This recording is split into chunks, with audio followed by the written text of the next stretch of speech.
este tema es trascendental para los pacientes que se necesitan atender en el sector salud y que necesitan contar con medicamentos accesibles, innovadores, ¿no? Y que mejoren las condiciones de vida.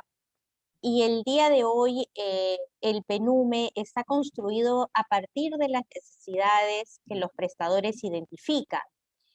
Y lo que nosotros queremos transmitir hoy son las mejores prácticas, tanto desde la perspectiva del Uruguay como de Chile, así como ver también las mejoras que podemos implementar eh, rápidamente para poder generar mejoras en la predictibilidad, en la transparencia y en hacer, digamos, que estos medicamentos lleguen de manera más equitativa. El día de hoy tenemos un extraordinario panel, nos acompaña el doctor Gustavo Rosell, él es actualmente viceministro de Salud Pública del Ministerio de Salud. Nos acompaña Pamela Milla, ella es químico farmacéutico y es jefa, es ex jefa de la Agencia Nacional de Medicamentos de la ANAMEC, del Instituto de Salud Pública de Chile.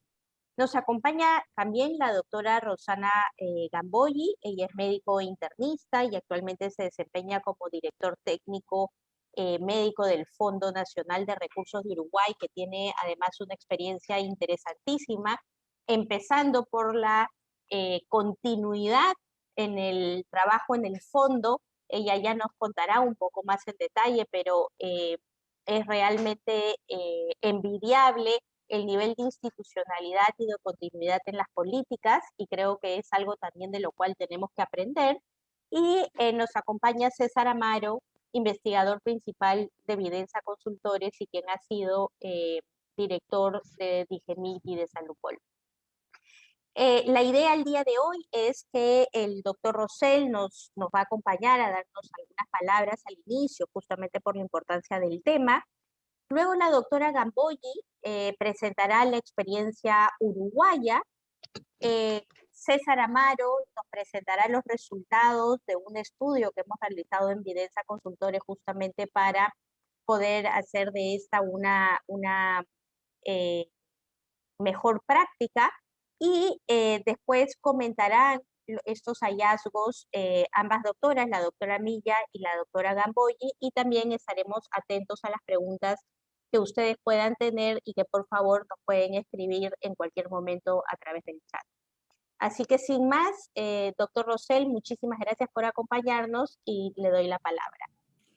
Muchísimas gracias por la invitación y felicitarlos por este evento que realmente constituye un diálogo importante en la salud pública. Obviamente todos conocemos la importancia de los medicamentos dentro del manejo de los pacientes, pero también en etapas de prevención de la salud y, como ven, también los medicamentos y consideramos aquí a las vacunas como parte esencial para esta lucha contra la epidemia.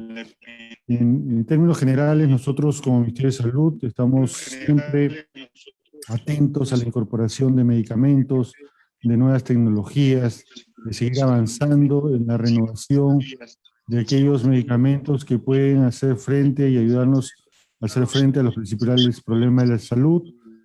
Estamos trabajando fuertemente en la revisión de medicamentos para el cáncer, por ejemplo, el cáncer de mama, el cáncer de próstata y todo aquello que constituye las enfermedades crónicas.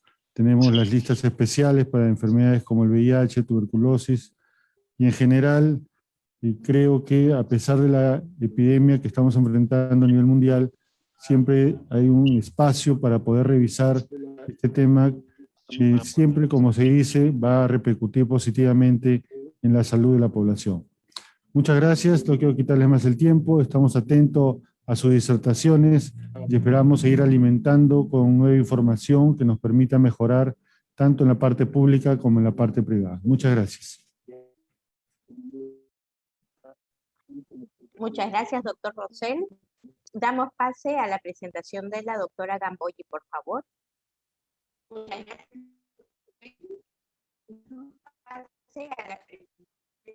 Bueno, buenas noches. Bueno, en primer lugar quiero agradecer la diferencia de haberme invitado en representación del Fondo Nacional de Recursos y del Uruguay. Realmente, seguramente este intercambio va a ser muy fructífero y bueno, nuevamente les agradezco la diferencia de tenernos en cuenta. La siguiente, por favor. Yo me voy a referir brevemente a 3 aspectos fundamentalmente. A una breve reseña del Sistema Nacional Integrado de Salud del Uruguay para enmarcar lo que a posteriori voy a poder ir diciéndoles. Concretamente algunos aspectos vinculados directamente al Fondo Nacional de Recursos y después algunas de las estrategias que en los últimos años el Fondo, a consecuencia de una situación grave que pasó, en el cual había un enorme desfinanciamiento y en donde en realidad el fondo estuvo en riesgo de no poder continuar existiendo, se implementaron una serie de estrategias dirigidas al control de la demanda, a la calidad y a mantener la sostenibilidad económica del sistema. La próxima. Bueno, ustedes saben que el Uruguay es un pequeño país que tiene una población algo menor a 3,5 millones de habitantes, es una población envejecida, con un índice de desarrollo humano alto, una mortalidad infantil en descenso, una alfabetización alta, un gasto en salud de 9.5 del PBI y una mortalidad por enfermedades no transmisibles que para el año 2019 se ubicó en el 51%, un poquito menor al 54% del año 2018. La próxima. En el año 2018, por ley, se crea el Sistema Nacional Integrado de Salud y un Seguro Nacional de Salud que administra un fondo, el Fondo Nacional de Salud, que comúnmente llamamos FONASA. Se crea además una Junta Nacional de Salud para administrar el seguro y los principios rectores de la reforma son la cobertura universal, la equidad, la accesibilidad, la calidad asistencial y la sostenibilidad de los servicios de salud. La próxima. De una forma simplificada, el financiamiento del Sistema Integrado de Salud está dado por el aporte obligatorio patronal y del trabajador o pasivo, que es entre un 3 y un 6% de los ingresos, dependiendo de la situación familiar. Eso se vuelca al Fondo Nacional de Salud, FONASA, que también recibe, por no ser esto suficiente, aportes de rentas generales. El Fondo Nacional de Salud vierte a los prestadores una cuota salud que está integrada en su mayoría por una cápita, es decir, el precio que paga por cada uno de los beneficiarios ajustado por edad y sexo, y hay un porcentaje menor que depende del cumplimiento de metas asistenciales. Por otra parte, FONASA vierte al Fondo Nacional de Recursos una cuota fija que hoy en día ronda los $7 aproximadamente. El fondo también recibe aportes de rentas generales, sobre todo para el financiamiento de algunas personas pertenecientes al sector público de asistencia, y en un porcentaje menor también una cuota de gasto de bolsillo. La próxima. La siguiente. Si nosotros consideramos en este óvalo todas las tecnologías sanitarias que el país tiene registrada, la próxima, hay un porcentaje algo menor de todo lo que está registrado en el país que forma parte de lo que nosotros llamamos el Plan Integral de Atención a la Salud, o PIAS, que se creó en el año 2008, donde está contenido el listado explícito y obligatorio que deben cubrir los prestadores de salud que integran el Sistema Integrado de Salud. La siguiente. La mayor parte de esos procedimientos, programas, medicamentos, los brinda directamente el prestador integral, la siguiente, ya sea por sí mismo o a través del Fondo Nacional de Recursos para aquella menor proporción de procedimientos y medicamentos que son de alto costo. La siguiente. La próxima. Respecto a la próxima, el Fondo Nacional de Recursos concretamente. En el año 80 se crean los Institutos de Medicina Altamente Especializada, o IMAE, que son prestadores que realizan los procedimientos de alta complejidad, por ejemplo, cirugía cardíaca, hemodiálisis, angioplastia, artroplastia. Y se crea un fondo para financiar esos IMAE, que es justamente el Fondo Nacional de Recursos. Del punto de vista jurídico, tiene una forma de persona pública no estatal, está gobernado por una comisión honoraria administradora, que la integran el Ministerio de Salud Pública, la preside el Ministro de Salud, el Ministerio de Economía y Finanzas, el Banco de Previsión Social, los prestadores y la Asociación de IMAE, que también están representados. El fondo en realidad constituye un seguro público universal. Todas las personas radicadas en el país y con alguna cobertura formal de salud tienen derecho al fondo, y desde el año 2004 comienzan a incorporarse también en el financiamiento no solamente los actos médicos, sino también medicamentos de alto precio. La siguiente. Solamente para destacar algunos conceptos, traigo en esta diapositiva la misión y los valores y principios del fondo que se redefinieron no hace mucho tiempo, en donde lo que quiero resaltar es el financiamiento con eficiencia, el financiamiento basado en normativas de cobertura, que más adelante vamos a ver sucintamente de qué se trata, para todos los usuarios del sistema integrado de salud, y contribuyendo a mantener la calidad o optimizar la calidad y la sostenibilidad económica y financiera del sistema. La próxima. Ahora bien, ¿cómo es el proceso de incorporación de las prestaciones que van a ser cubiertas por los prestadores integrales dentro del Sistema Nacional Integrado de Salud? Si bien el procedimiento general para toda tecnología sanitaria que ingresa al PIAS es similar, yo acá me voy a referir a algunos aspectos un poquito particulares que tienen aquellas prestaciones o tecnologías sanitarias que van a ser financiadas por el fondo. El proceso comienza por la industria, el cuerpo médico, asociaciones de pacientes, la Facultad de Medicina, que propone al Ministerio de Salud Pública, hay un formulario previsto que está en la web del Ministerio, la solicitud de incorporación de determinada tecnología sanitaria.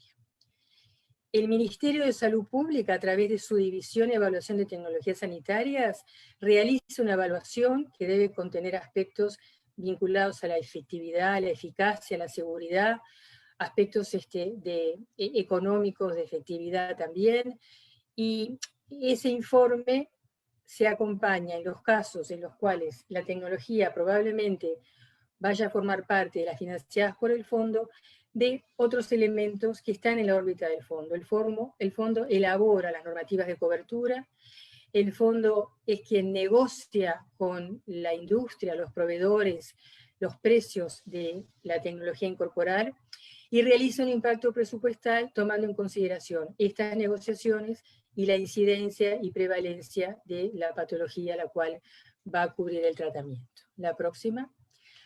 Por otra parte, en el Ministerio, de ese listado de tecnologías sanitarias que se proponen por diferentes personas u organismos incorporar, aplica un instrumento de priorización que también surge de una ordenanza ministerial y que también está disponible en la página web del fondo, en donde se toman en consideración y se puntean diferentes aspectos como la pertinencia, la relevancia, el impacto de la incorporación, incluyendo el impacto económico, si está alineado o no con los objetivos sanitarios, la aplicabilidad de acuerdo a los recursos existentes, y también las demandas de la academia y de las asociaciones de pacientes.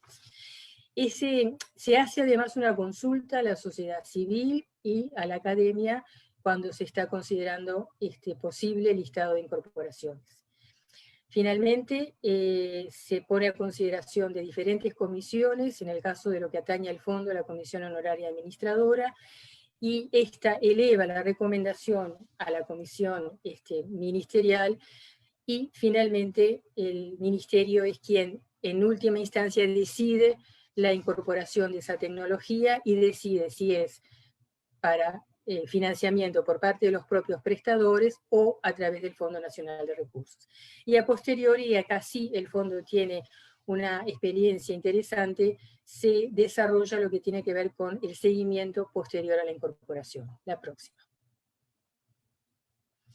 Estas son las prestaciones que el fondo hoy en día financia. Las que mayor inversión requieren son las del área cardiológica, nefrológica y traumatológica, y un porcentaje considerable también está dedicado a los medicamentos de alto precio. La próxima.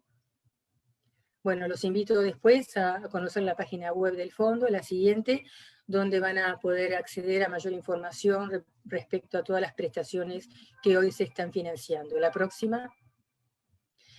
Bueno, la distribución de los ingresos que yo les decía, el 80% viene del FONASA, un 12% de rentas generales y un 6% de pago de bolsillo, y una pequeña proporción que viene de impuestos a algunos juegos de azar. La próxima.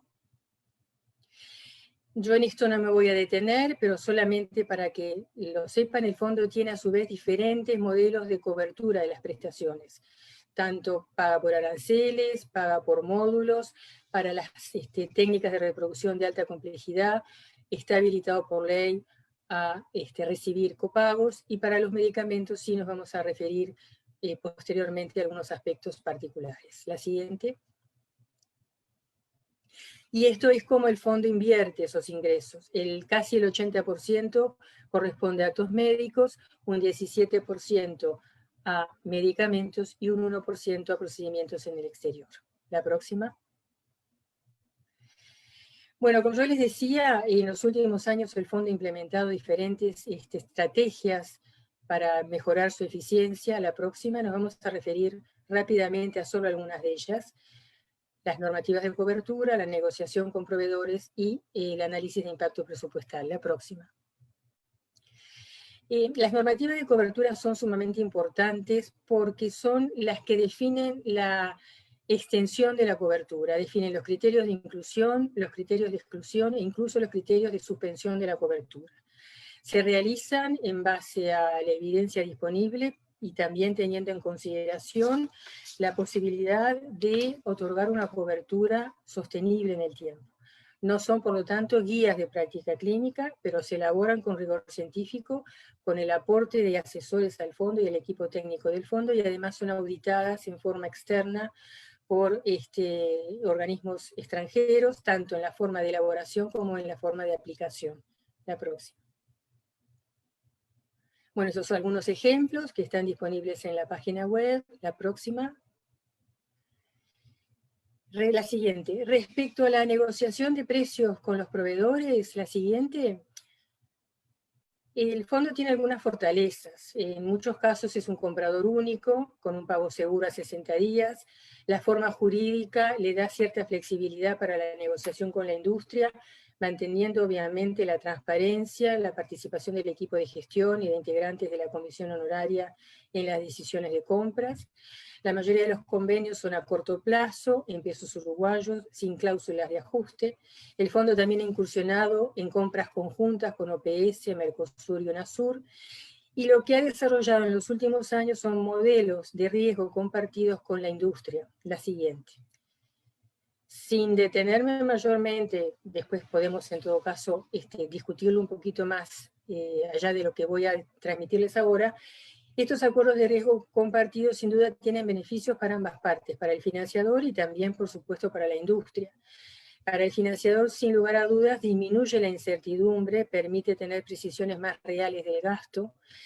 Es necesario tener un sistema de información potente para llevarlos adelante, instrumentos de control también eficientes, y más allá de los aspectos económicos financieros, de disminuir las imprevisiones y de mejorar la accesibilidad, también en gran manera permite mejorar la calidad de la asistencia, porque en muchos casos requiere de un seguimiento personalizado de los pacientes, lo cual sin duda hace una mejora en la atención sanitaria. La próxima.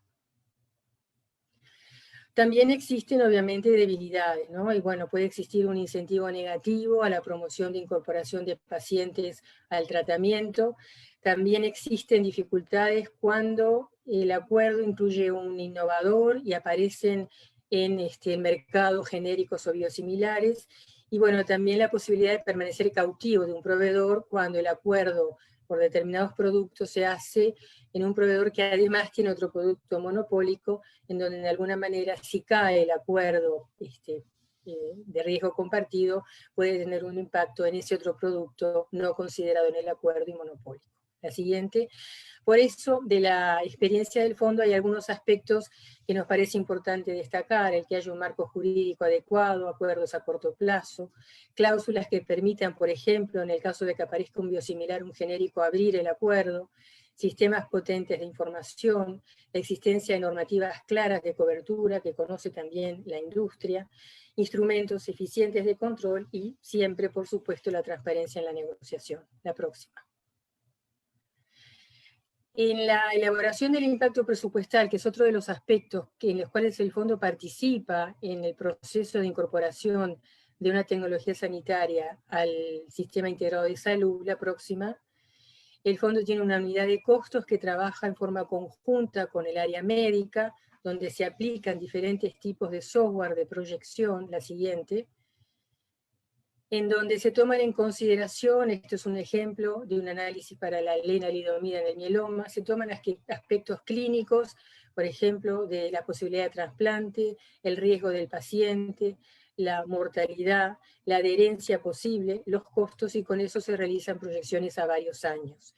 La siguiente. Este es otro ejemplo en donde se pone de manifiesto el impacto que pueden llegar a tener algunas patologías crónicas. Esta es una proyección a 15 años, como por ejemplo los tratamientos de las enfermedades reumatológicas que el fondo financia. Por lo tanto, son aspectos a tener claramente en cuenta cuando se incorporan para poder estar seguros de mantener la sostenibilidad de la cobertura. La siguiente. Finalmente, otro de los aspectos en los cuales el fondo ha desarrollado experiencia es en la posibilidad de realizar evaluaciones de resultado, lo que llamamos investigación de datos en la vida real. La siguiente. Si consideramos esto como el proceso de evaluación e incorporación de tecnologías, donde vimos que el fondo participaba con el impacto presupuestal, el fondo también participa en lo que tiene que ver con el seguimiento post-incorporación. La próxima. En ese sentido hay una unidad, los invito también a conocer la página web donde están volcados muchos de los informes que se realizan. La siguiente. Es primordial para el fondo, para una serie de aspectos, pero sobre todo porque son insumos imprescindibles para la toma de decisiones y también porque tiene el fondo la responsabilidad de transparentar a la opinión pública los resultados de los tratamientos que se financian con recursos que son públicos. La próxima. Este es un ejemplo, lo voy a señalar muy rápido. El fondo financia el tratamiento del cáncer de pulmón metastásico hasta hace un tiempo en primera línea con 2 fármacos, pazopanib y sunitinib. Ustedes ven la diferencia en el costo del tratamiento mensual con ambos fármacos. La próxima.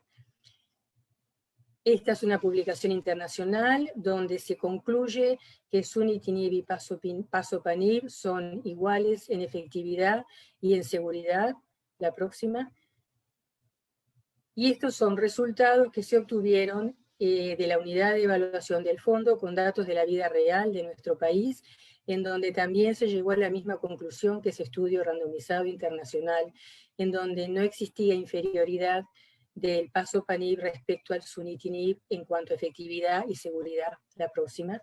Y eso motivó el cambio de la normativa, dejando en primera línea solamente el pazopanib y obviamente el otro fármaco en situaciones de intolerancia o de contraindicaciones. La próxima. Esto es, ya estoy terminando, el incremento del gasto del fondo en actos médicos y en medicamentos.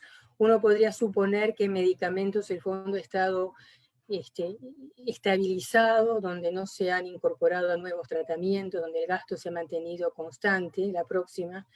Sin embargo, si bien es cierto que la próxima, que el gasto se ha mantenido no, la anterior, donde se ve en la gráfica en rojo que el gasto se ha mantenido relativamente estable, en realidad, gracias a todos esos mecanismos de negociación innovadores, se ha podido, manteniendo ese gasto, incorporar más pacientes a la cobertura de tratamiento farmacológico. Y la siguiente.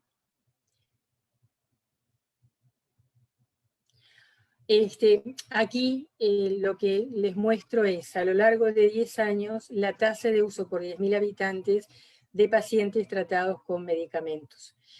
Si bien, obviamente, observamos a lo largo de estos años una mejora en la tasa de uso de los medicamentos, sin lugar a dudas todavía existe una heterogeneidad en la utilización de los fármacos, que incluso para algunos de los actos médicos la heterogeneidad es todavía mayor. La siguiente. Y para concluir entonces, obviamente que hay muchos desafíos. Sin lugar a dudas, es importante seguir avanzando en la coordinación de procesos entre el Ministerio y el Fondo. Otro aspecto que es muy desafiante es la creciente judicialización de la salud, para prestaciones que no están incluidas en el PIAS, que hoy en día, sin lugar a dudas, es un problema importante y creciente para el Uruguay.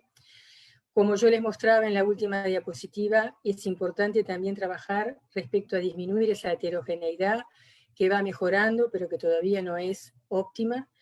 Y el último enorme desafío es la incorporación al Plan Integral de Atención a la Salud de nuevas prestaciones de muy alto precio que aparecen todos los días y que son un verdadero desafío su incorporación, manteniendo la sustentabilidad económica del sistema. Y finalmente les dejo mi dirección de correo para preguntas, aportes o comentarios que ustedes quieran hacerme. Muchas gracias. Doctora, muchísimas gracias por la excelente presentación, además muy pertinente tener esa mirada, digamos, tan desafiante, tan intensa en información, que luego se vuelve una herramienta para la toma de decisiones, ¿no? Y eso me parece que es importantísimo de considerar. A continuación, el doctor César Amaro nos dará las principales conclusiones del estudio que se ha realizado para identificar mejoras en la elaboración del PNUME y criterios de priorización para incorporar nuevos medicamentos. Lo que la doctora Gamboy nos ha explicado de manera muy clara uno de los escenarios deseados, ¿no? Justo cuando discutíamos este foro, pensábamos en qué ejemplos cercanos tomar, y bueno, Uruguay es un ejemplo cercano geográficamente y ojalá en pocos años también cercano en organización del país. Este es un estudio financiado por Roche, que ha realizado Videnza en el marco de la libertad de investigación, ¿no? Y del código de ética interno que tenemos, que propone una serie de mejoras para que nuestro petitorio sea optimizado y organizado en función de necesidades sanitarias. Al presentar y motivado por lo que la doctora Gamboy nos ha explicado hace algunos minutos, yo quería señalar algo que me parece relevante para entender el aporte que queremos brindar a ustedes, ¿no? Es clave que el país ordene sus roles y procesos, ¿no? Y acá el rector, que es el MINSA, tiene un papel fundamental de conducción que afortunadamente el marco normativo peruano lo establece y permite con mayor contundencia en los últimos años, ¿no? Eso es súper importante. Pero también vemos que en Uruguay, como decía Denise, ha organizado la prestación con data muy rica para analizar y tomar decisiones, y a la vez también a través de este fondo, el Fondo Nacional de Recursos, permite un financiamiento claro de las prestaciones con este enfoque de cobertura garantizada, de financiamiento garantizado, que incluye esas tecnologías. Entonces el Perú tiene ese reto mirando hacia el futuro. Nuestro país, como sabemos, tiene una doble carga de enfermedad, porque somos un país que está en transición epidemiológica, por tanto tenemos dificultades propias de un país todavía pobre, con dificultades en los procesos sanitarios, carenciales, pero a la vez también de manera emergente, como vemos acá a la izquierda de la presentación, puedes ver el puntero, pues la carga de enfermedad en los últimos años ha ido subiendo dramáticamente hacia las no transmisibles, ¿no? Y el cáncer en particular es una dificultad grande, es la segunda causa de muerte prematura, según la última información reportada. Hay muchos casos nuevos, igual el impacto en difusión es muy alto, y la pandemia adicionalmente ha generado en problemas como el cáncer un mayor reto agravado por la falta de acceso a los servicios de las tecnologías, ¿no? Y el INEM y la red está pues respondiendo a ello, pero aún eso, por razones conocidas, es insuficiente. Y COVID-19 además ha agravado ese escenario, como lo mencionaba, lo cual ha impactado en Perú y en su sistema de salud, que estaba débil ya desde antes, de una manera muy fuerte, ¿no? Esto nos da un marco sanitario muy genérico, conocido por todos nosotros, ¿no? Y nuestro sistema, por tanto, no cubre efectivamente a la población y estas nuevas necesidades, ¿no? Ya tenemos cobertura poblacional, el aseguramiento establece, hace pocos días ha salido un decreto de urgencia que ya inclusive permite un financiamiento a la población no cubierta explícitamente por el SIS. Eso es muy bueno. Sin embargo, la cobertura financiera y profesional todavía tienen tareas pendientes, ¿no? Acá señalamos que 9 de cada 10 mujeres reportan problemas de acceso a los servicios de salud, 4 de cada 10 ciudadanos no reciben todos sus medicamentos en una IPRES pública, y eso muestra de manera muy concreta que ya estamos en una ruta de mejora. Y las tecnologías que deben estar disponibles en todo momento están en el PNUME, el Territorio Nacional Único de Medicamentos Esenciales del país. Pero esto, por nuestro enfoque funcional, es una herramienta aislada y además cómo se elabora tiene dificultades, como veremos luego, básicamente impactada por una fragmentación del sector y además por procesos que a veces no agregan valor porque han sido diseñados de una mirada funcional, desde la mirada central hacia las regiones o hacia los hospitales, ¿no? Entonces, y entrando un poquito en detalle, esta gráfica que es un poco larga, pero amerita invertir a unos pocos minutos también, establece esta secuencia de cuellos de botella que nuestro proceso de acceso a tecnologías en el país eh, está definido y que debemos, yo diría, reperfilarlo, ¿no? Por un lado, el país hace una labor de evaluación sanitaria, es decir, la DIGEMIT, un rol importante para que una tecnología ingrese al país, sea autorizada, mirando en caso de medicamentos su calidad, su seguridad, su eficacia, pero este proceso aún no está alineado a las prioridades del país en términos sanitarios, ¿no? En ese sentido, Colombia ya ha iniciado ese tipo de enfoque, por ejemplo, donde establece una evaluación de costo-efectividad para que esas tecnologías ingresen a su sistema en general como país, ¿no? Y obviamente a su sistema de salud. En segundo lugar, y cuando entramos al tema puntual del diálogo que nos convoca esta noche, que es la selección, hemos mapeado de una manera importante el proceso, ¿no? Que está resumido en esta lámina, y a la vez encontramos varias dificultades, ¿no? Por un lado, al inicio del proceso, cuando los servicios de salud, las CIPRES, los médicos, el equipo de salud, o el propio MINSA a través de las estrategias sanitarias, establecen estas prioridades, pues esto, no siempre hay una identificación alineada a las prioridades sanitarias. Y esto es un tema importante, donde el rector, como el caso de Uruguay, establece esas prioridades. Esto igual lo encontramos en países desarrollados como Inglaterra, la Comunidad Británica, en Chile, con este concepto de la inteligencia en salud también, alinea, digamos, estas necesidades sanitarias, la política sanitaria alinea a la demanda de recursos y tecnologías, ¿no? Luego, ya cuando entramos en la parte operativa, encontramos dificultades para que los hospitales, las regiones, elaboren los informes técnicos de la Junta Médica, y esto pasa a un modelo de comité farmacoterapéutico que hemos denominado único cuando está a cargo de un hospital, ¿no? Puede ser robusto, como el caso del INEM, donde el INEM, por su condición de pliego y un nivel de complejidad mayor, y además una decisión importante de fortalecimiento interno, ha logrado tener un equipo que se está afiatando gradualmente en este tipo de evaluaciones, o también múltiple, como una región que recibe pedidos de varias CIPRES, de varias redes, o hospitales pequeños, para una evaluación más compleja quizás, ¿no? Y acá encontramos una demora en general en cómo estos informes técnicos se validan por cada comité farmacoterapéutico, porque también reconocemos que estos comités tienen una doble carga, puesto que no tienen una asignación de recursos, tiempos, responsabilidades, a pesar de que las tecnologías, como sabemos todos, tienen un alto peso, una alta importancia en el sistema, ¿no? Hay un trámite administrativo de visados, de papelería que se mueve al medio, que tiene su complejidad también, y luego pasa, resumiendo, a una etapa donde la DIGEMIT, que es parte del Ministerio de Salud, tiene dificultades en general para su proceso interno.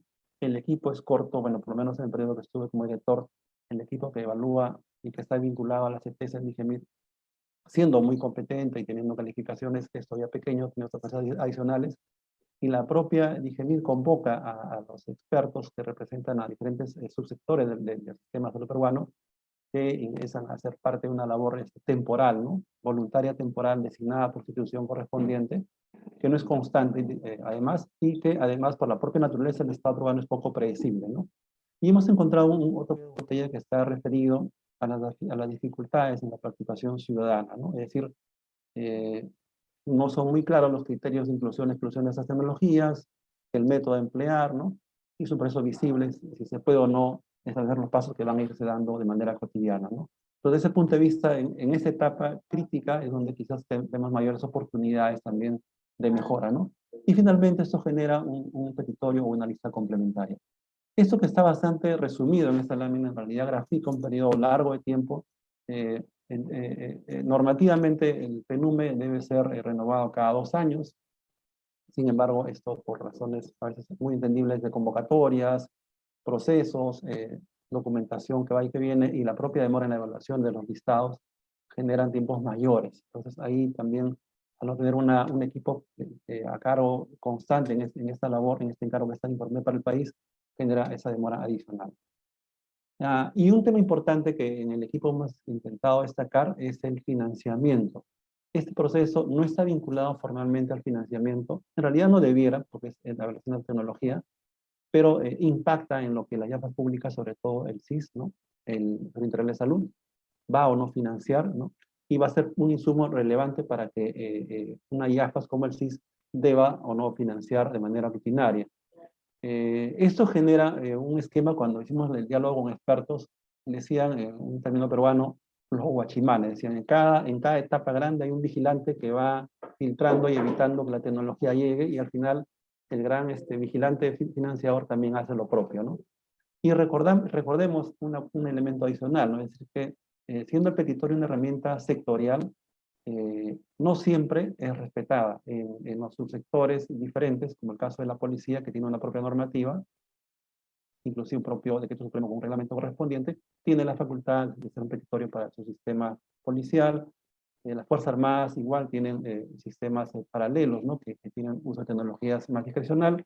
Y en el caso de Seguro Social han avanzado con el IETSI, que todos también identificamos como un cuerpo técnico interno del Seguro Social, que ha avanzado en el tema de TESAS.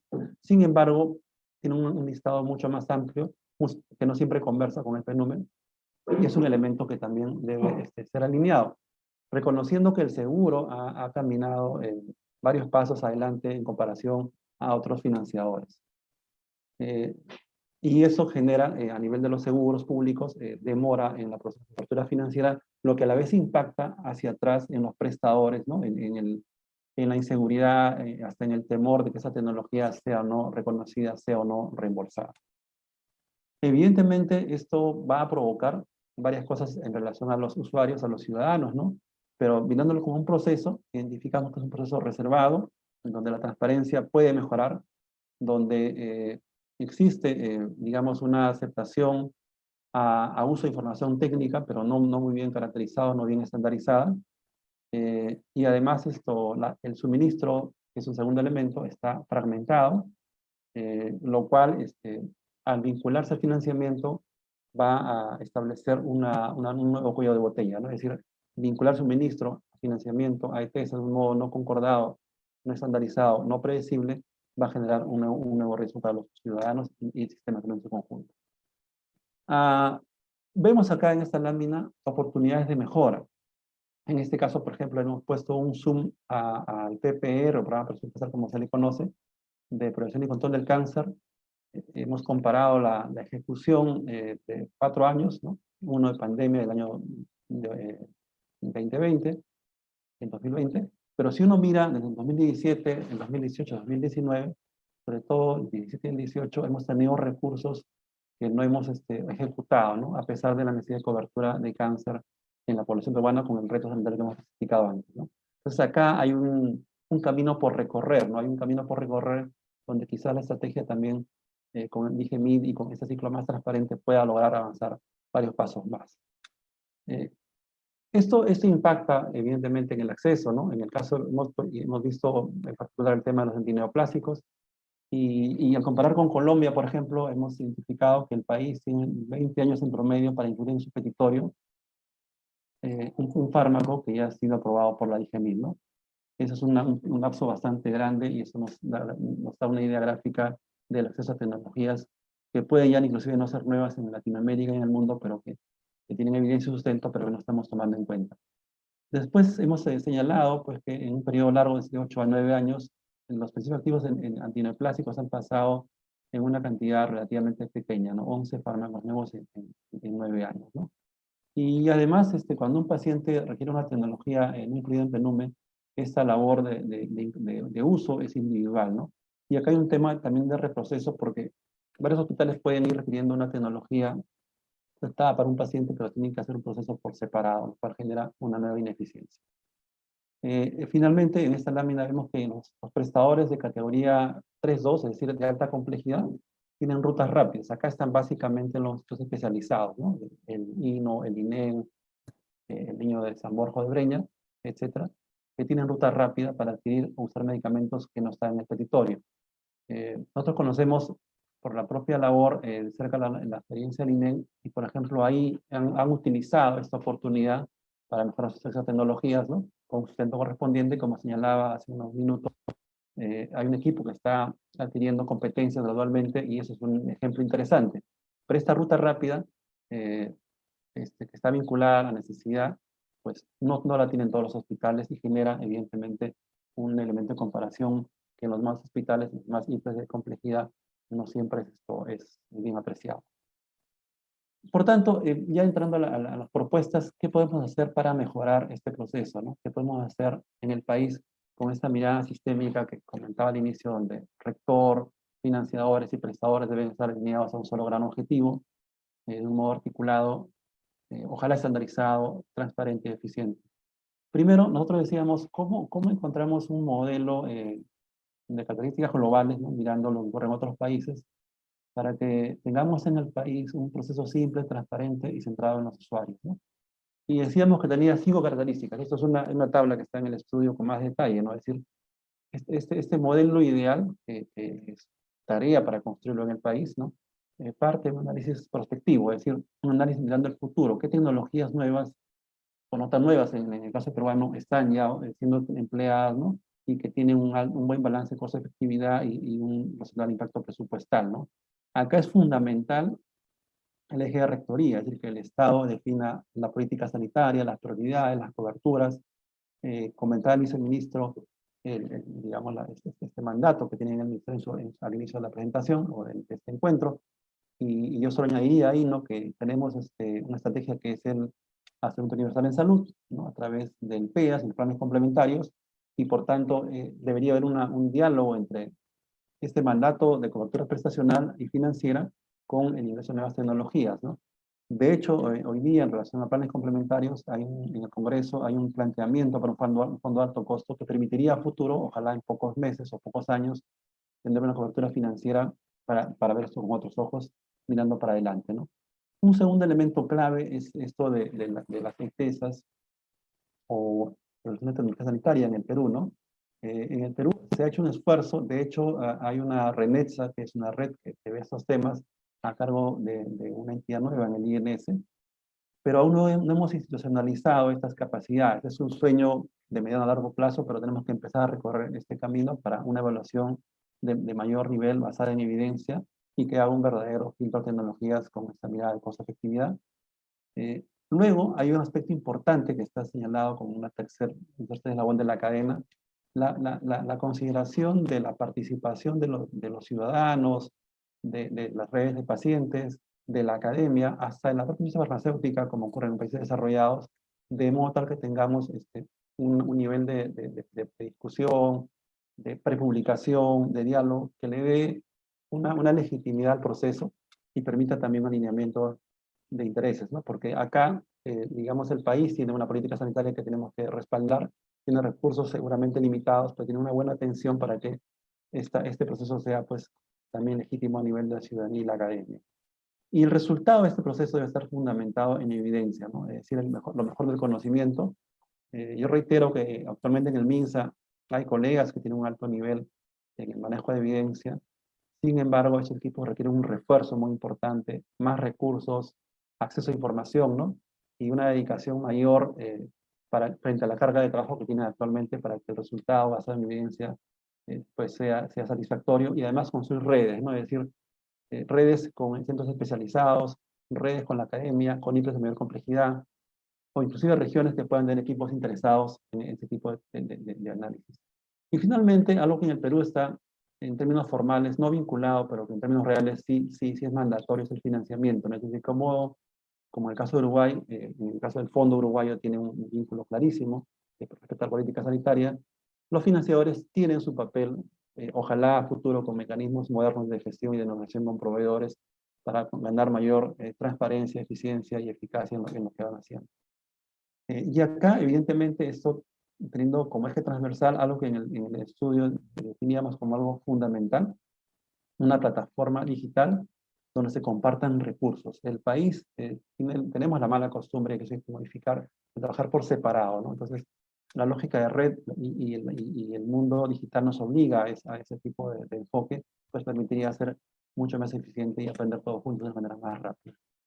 Y entrando al detalle, lo que proponemos son tres cosas concretas que vamos a explicar, pero digamos para resumir la lámina, lo que se propone es que hay una identificación desde la mirada de la operación sanitaria pública. La política sanitaria establece esto claramente, ¿no? Que está en los servicios y en nosotros involucrados, ¿no? Tengamos equipos de evaluación diversos a nivel de centros de alta complejidad, del INS, la propia DIGEMID, el salud que ha avanzado bastante, para tener un enfoque de recursos compartidos que hagan la priorización y la labor con una temporalidad definida, y esto establece ya el proceso administrativo de la recomendación de los comités farmacoterapéuticos. Acá en línea punteada, decíamos que el INS tiene un espacio nuevo, que es este Centro de Evaluación de Tecnologías Sanitarias, que es el CETS, ¿no? Que establece un espacio a cargo de las ETS en el país, que aún no está organizado de un modo definitivo, está todavía, digamos, en un proyecto, en un diseño, aunque tiene mandato normativo, a futuro tiene un rol importante. La DIGEMID tiene que asumir el rol, de hecho lo hace hoy, ¿no? Para revisar y aprobar, y ya la publicación correspondiente. Pero acá lo que queríamos destacar es que hay tres elementos claves, ¿no? O sea, equipos evaluadores y comités que reciben un soporte administrativo de una unidad funcional de las ETESA a nivel regional y en los hospitales de mayor complejidad. El uso de una plataforma central, esto es un tema que reiteramos mucho en el estudio como una recomendación muy fuerte para que haya recursos compartidos, ¿no? Conocimiento compartido, fichas compartidas, ¿no? Un manejo digital del conocimiento, y tengamos un proceso transparente y predecible donde esto se asigna un rol mayor a los ciudadanos y los actores que hoy, digamos, en un proceso actual no están siendo debidamente considerados. De hecho, el Congreso emitió una ley que modificaba la 29459. MINS ha prepublicado un proyecto de directiva relacionado a la publicación del PNUME, pero consideramos que podríamos hacer un mayor esfuerzo para que haya una mayor predictibilidad y transparencia de todo este ciclo. Ya concluyendo, tres consejos finales, ¿no? Una ruta centrada en el ciudadano, con roles claros de la DIGEMID. Actualmente debería asumir esta plataforma central de modo temporal, luego ya el CETS asume esa tarea, ¿no? Una debida organización, una participación de ciudadanos, instituciones, farmacéuticas, la academia. Segundo, destacar el valor de la CETS en el país, ¿no? Como elemento para tomar decisiones. Hoy día, a nivel de los prestadores que piden algo nuevo en el PNUME, se convierte más en una formalidad, en juntar información y armar un expediente. Eso no le da valor al proceso. Además, lograr mayor transparencia y predictibilidad a todo este trabajo, con roles claros en los sectores, plazos definidos, ¿no? Reducidos para probar las tecnologías, y además, un elemento importante que hemos ido admirando en estas experiencias también, es que un aspecto de la evaluación que es diferente al papel del seguro. Es decir, no debería haber un vínculo entre la ETESA y lo que el seguro cubre temporalmente, para que el seguro pueda ir construyendo conocimiento, pueda hacer impacto presupuestal y pueda ir tomando decisiones gradualmente, puesto que recordemos que en nuestro SIS aún no es un fondo, el Seguro Integral de Salud no es un fondo, por tanto depende mucho de los recursos públicos que son asignados anualmente.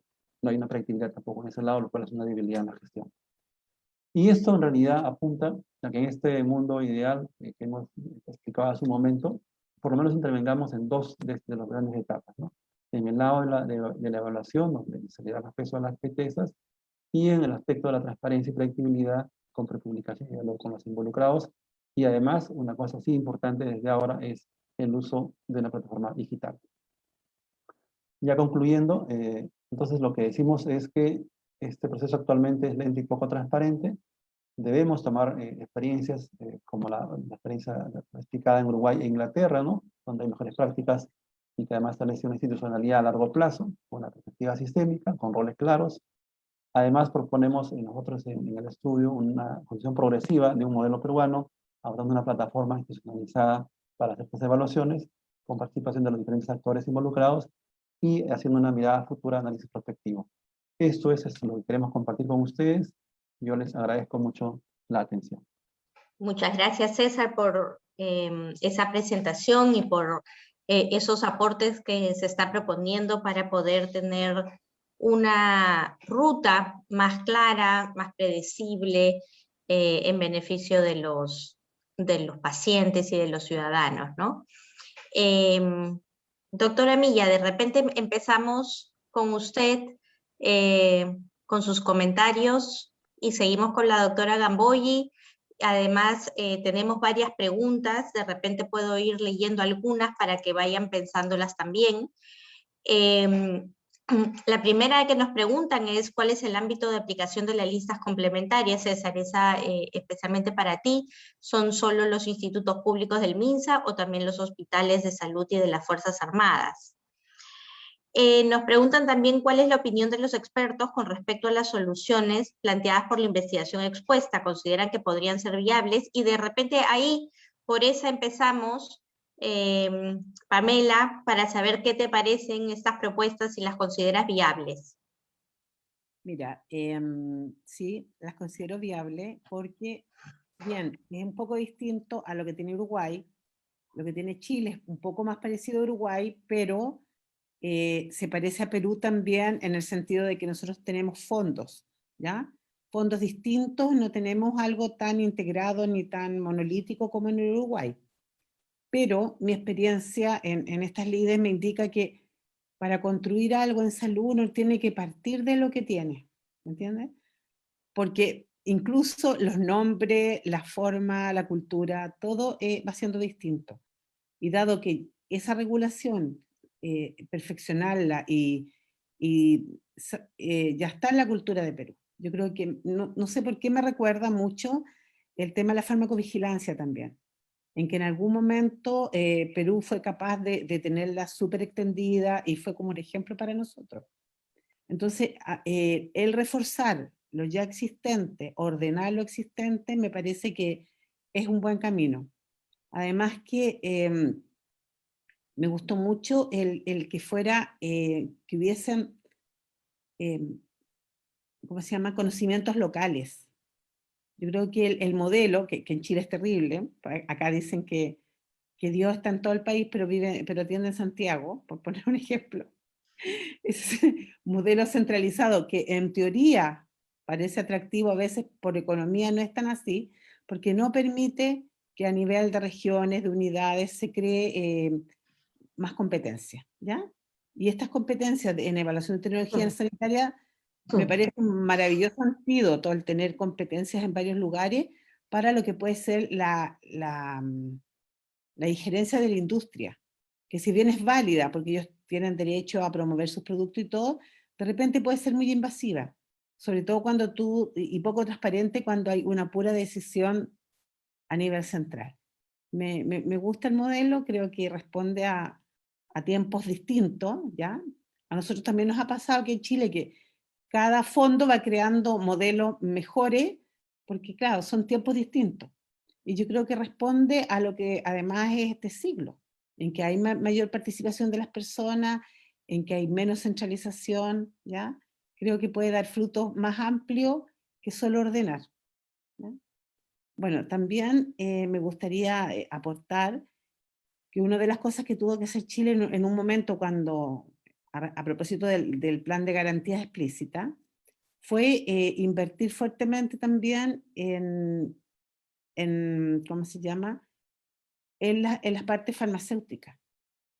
Porque no basta que uno tenga el acceso después al medicamento, sino que tiene que trabajar mucho la adhesión al tratamiento, ¿ya? Y ahí se tuvo que reformular y colocar farmacéuticos por cada sección, por cada atención primaria, se tuvo que dotar de mayor implementación a la farmacia. Ese aspecto no siempre se toma en cuenta, pero es un segundo paso que quizás se podría, como parte de los costes, que no es solo la tecnología, no es solo el medicamento, el dispositivo o el alimento. Eso. Doctora Gamboyi, de repente nos puede contar un poco cuáles son las mejores prácticas que son aplicadas en el Uruguay en este proceso de evaluación de tecnologías sanitarias que usted considera que se podrían aplicar en el contexto peruano. Bueno, a ver, yo creo que de lo que ustedes han planteado como posibles soluciones, en primer lugar, me parece que es un planteo muy razonable y, bueno, creo que también muy, muy viable. De lo que ustedes señalaban, me parece que el tener una unidad de evaluación de tecnologías sanitarias centralizada es de suma importancia. Otro aspecto que también destaco es la importancia de, obviamente, la Rectoría del Ministerio de Salud respecto a la definición de las políticas de inclusión de diferentes tecnologías sanitarias. Y también hay otro aspecto que a veces tiene sus dificultades, pero que hacia la transparencia, es también el tener en consideración las consultas tanto a la academia como a los usuarios. Un aspecto que no me quedó del todo claro y que me gustaría quizás aclararlo o consultárselo a ustedes. Yo interpreté que los temas del financiamiento de alguna manera quedaban un poco aislados o separados de lo que tiene que ver con la evaluación de las tecnologías sanitarias.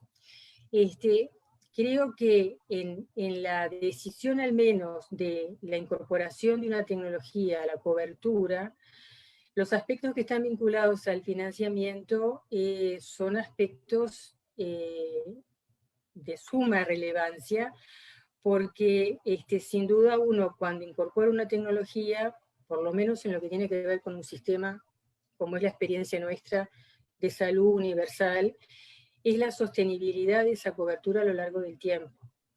Por eso yo mencionaba que en las definiciones de qué tecnologías, cómo se ranquean las tecnologías a ingresar en la cobertura universal, hay múltiples aspectos, pero uno de los aspectos es justamente el impacto presupuestal de esa incorporación.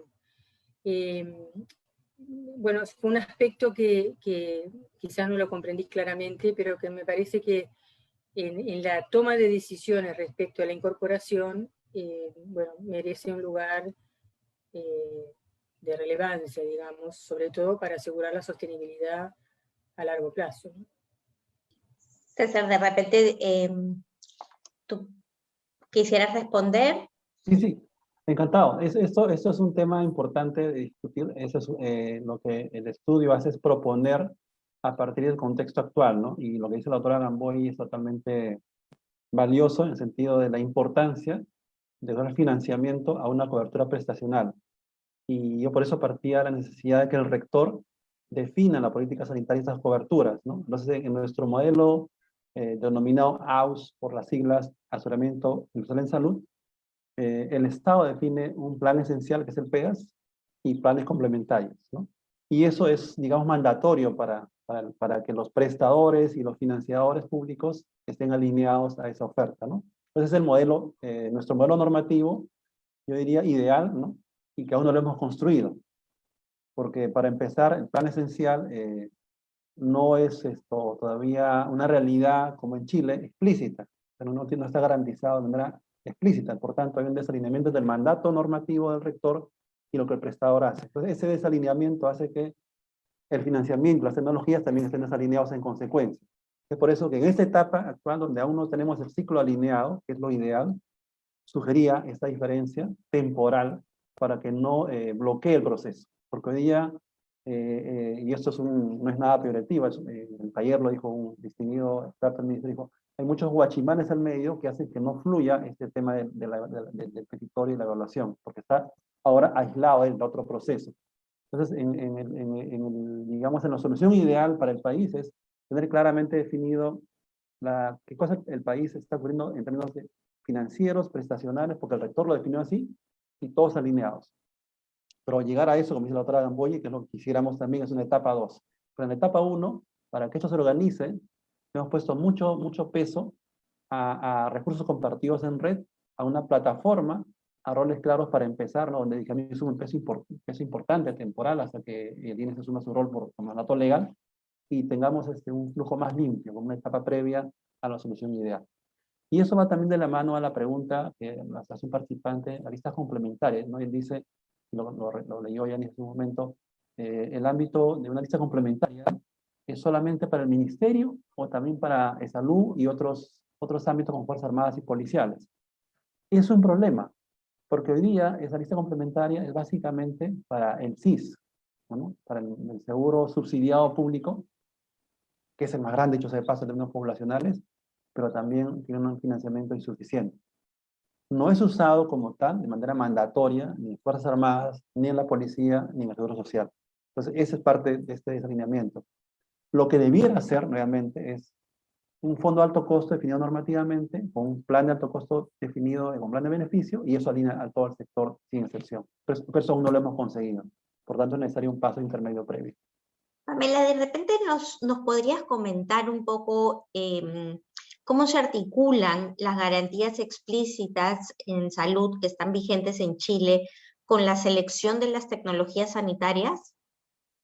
Mira, el plan de garantías explícitas partió como en el 2004-2005 y se han ido incorporando hasta el momento creo que son 81, ¿ya? ¿Cómo se articula? El plan de garantía explícita tiene una guía clínica, ¿ya? Que en principio era elaborado a puertas cerradas por 2 o 3 personas, posteriormente en algún momento apareció un equipo más grande y se fue incorporando una evaluación de tecnología sanitaria en el mismo Ministerio de Salud, ¿ya? Sin embargo, porque la ley es así, ¿ya? Después se reforzó con el fondo FOFAR, sobre todo para 3 patologías, ¿ya? En las cuales había poca adherencia y que eran las de base, que es hipertensión, hiperlipidemia y diabetes, ¿ya? Porque había poca adhesión al tratamiento.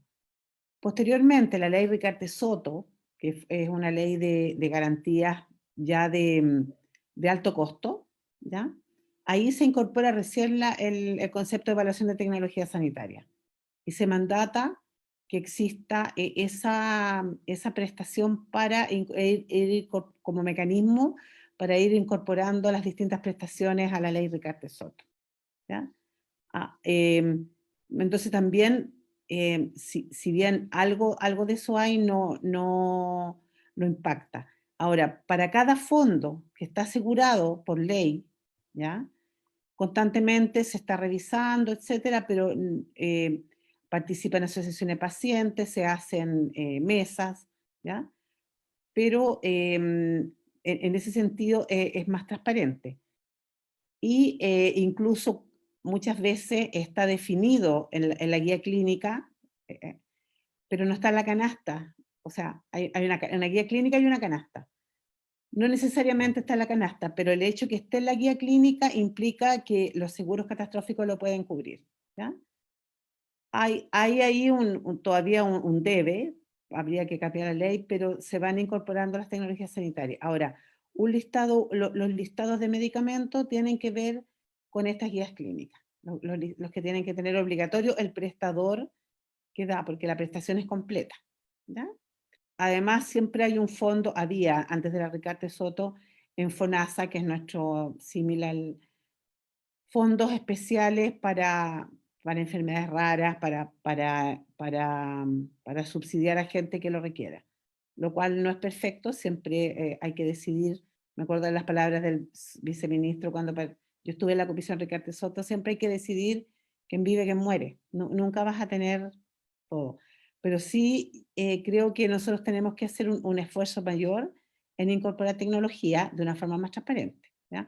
Ha pasado mucho la judicialización también, ¿ya? Sobre todo en los fondos privados, la gente acude a los tribunales y están mandatando comprar los medicamentos, cuánto esto puede significar vivir más. Y eso también nos pasa muchas veces en el sistema público, ¿ya? Es un tema en constante cambio. Bueno, hay coberturas que tenemos aseguradas como las vacunas, esa también es Urbi-Orbe y es bastante fuerte, pero todo va por programas. Y los programas tienen vía propia. Bueno, muchísimas gracias, habiéndonos pasado unos minutos después de la hora y agradeciendo especialmente a nuestros panelistas y a todas las personas que están conectadas en este momento. Damos por terminado el evento. César, tú estás con cara de yo quiero participar una vez más. ¿Algo que decir antes de terminar? Preguntan el caso del INEN, ¿no? Donde, por ejemplo, ellos ya han organizado su unidad, ¿no? Y es un buen ejemplo, un bonito ejemplo de cómo poco a poco han ido mejorando sus procesos, han tomado el reto, se han dado cuenta pues que en el ejercicio desarrollan esa musculatura buenísima, ¿no? Entonces, si hay más regiones, hospitales, espacios que hacen una labor similar y trabajan y colaboran en red, y si el MINSA, el AIGEMI se anima a hacer esta plataforma con el INS, creo que esa red de conocimiento va a reforzarse y también va a irse alineando o va a obligar a que el rector se alinee al aspecto financiero y de prestaciones que está un poco suelto también, ¿no? Entonces, su rol es fundamental, de dar el ejemplo, de ir construyendo conocimiento y seguramente de equivocarse, pero en el camino pues ir superando errores, ¿no? E interactuando con el ente rector de un modo saludable, ¿no? Ese es mi único comentario. Así es, como decían las doctoras antes, es un proceso que uno tiene que ir construyendo y avanzando de a pocos, ¿no? Y creo que ese es un reto que nosotros tenemos también como país, y de repente aprovechar este espacio para hacer un llamado a los próximos gobernantes, ¿no? Que es que se tiene que seguir construyendo sobre lo que se va avanzando y no cada vez que se entra, digamos, borrón y cuenta nueva, ¿no? Y yo por eso comentaba la sana envidia respecto al caso uruguayo, pero también al caso chileno, que se va construyendo y se va construyendo y así efectivamente se logra avanzar y cuando uno vuelve la cabeza, digamos, uno ve el avance, ¿no? Y bueno, claro, es verdad que nos ha agarrado muy fuertemente la pandemia y en el caso peruano nos pegó muchísimo, pero también es cierto que hay otras necesidades en salud y que tenemos que seguir avanzando porque va a haber una carga de enfermedad y un perfil epidemiológico que seguramente va a ser distinto cuando salgamos de esto, ¿no? Así que bueno, yo les agradezco muchísimo y muchas gracias a todos los participantes. Estén atentos que seguramente vienen más eventos de esta naturaleza y de esta calidad para mejorar y construir un mejor sistema de salud. Gracias.